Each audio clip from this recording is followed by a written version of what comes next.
Şu an saat gece 1.30, 06.55. Gaziantep uçağını yetiştirmek üzere üretime başlıyorum.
Falan kaldı.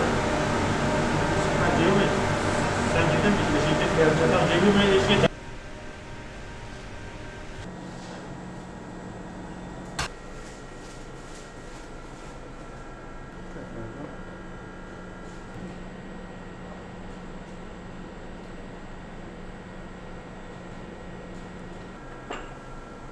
Tamam, bir saniye.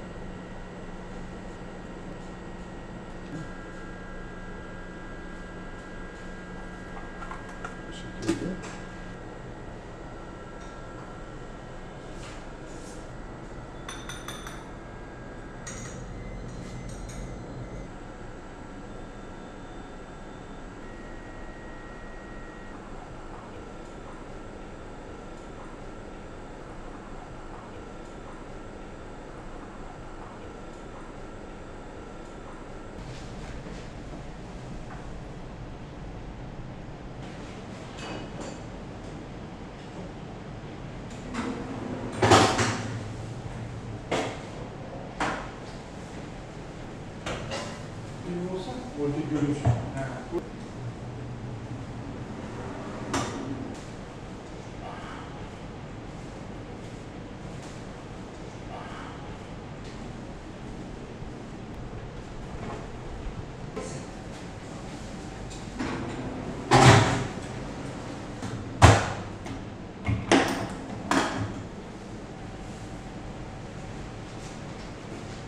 Nereye gidiyor? Buraya mı çekmem gerekiyor? Buraya hükümette uygundur deniyor.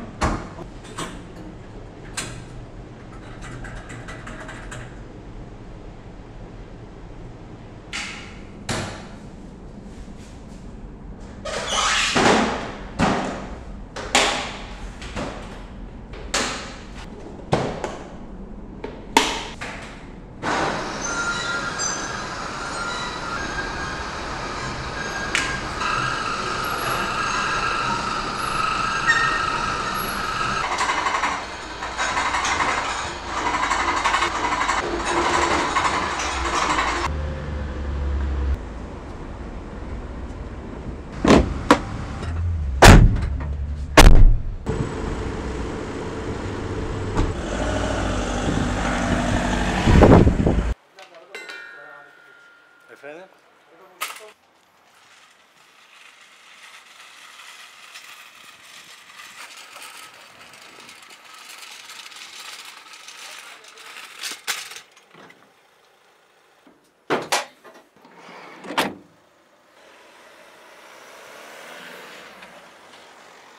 şimdi orada.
Bu kutunun içinde zırhlı taşıyıcı kap var.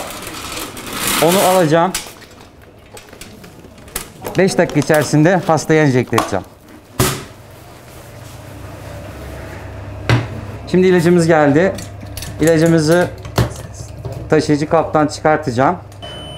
Bu ses radyoaktif maddenin var olduğunu gösteriyor. Burada ilacımızı tartıyoruz. Hastanın boyuna, kilosuna orantılı olarak vereceğim.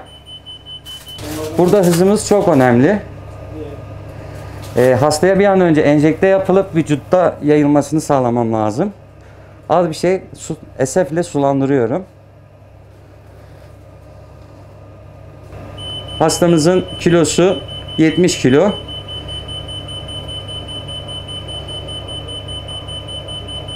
...10 kiloya 1 milikürü veriyorum. Yani toplamda 7 milikürü ilaç vereceğim şu anda. Tartıyorum. Hızlı bir şekilde hazırladığım ilacı hastaya enjekte etmeye gidiyorum. IV olarak verilecek. Damar yoluyla. Hızlı bir...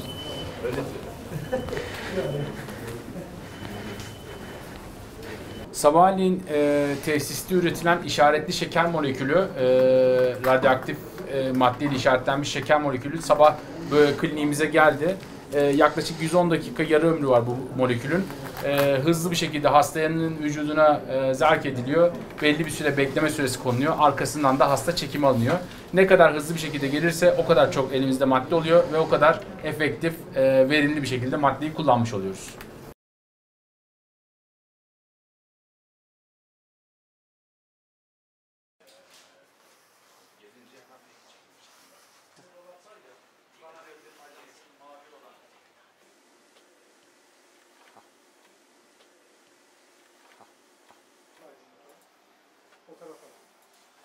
İçeride işimi bitirdim. Tamam, Galyum ek aktivitesini aldım. tamam. Galyum.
Hastanın dalaklarını görüyoruz.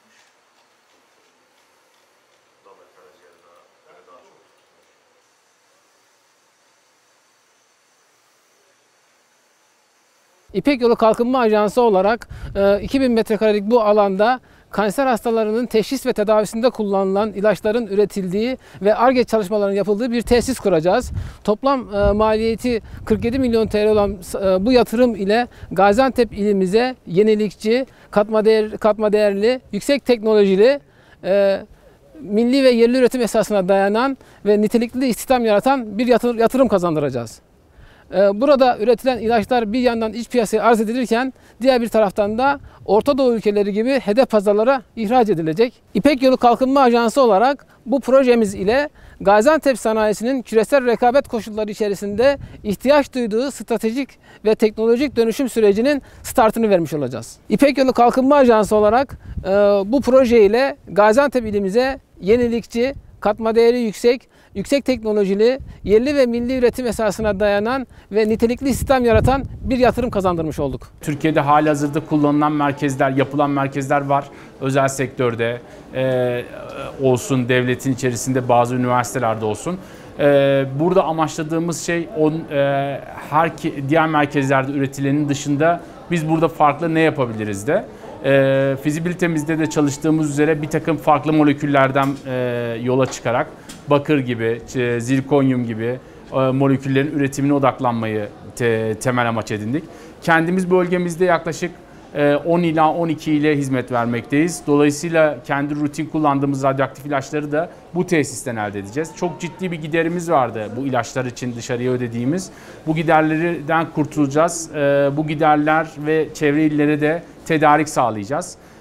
Ve sonrasındaki amaçta ürettiğimiz farklı molekülleri de Türkiye'deki diğer merkezlere ve mümkünse çevre komşu ülkelere sağlamayı planlıyoruz.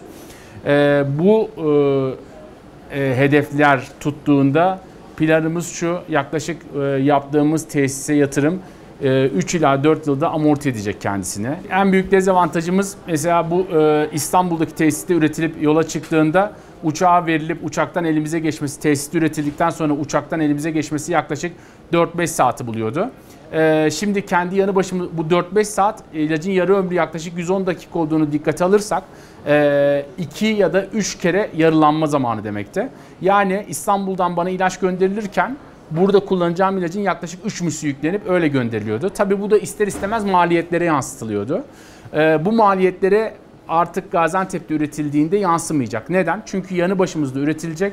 3'te 1'i kadar yüklenip gelecek. Bu da ciddi oranda maliyetlerimizi düşürecek.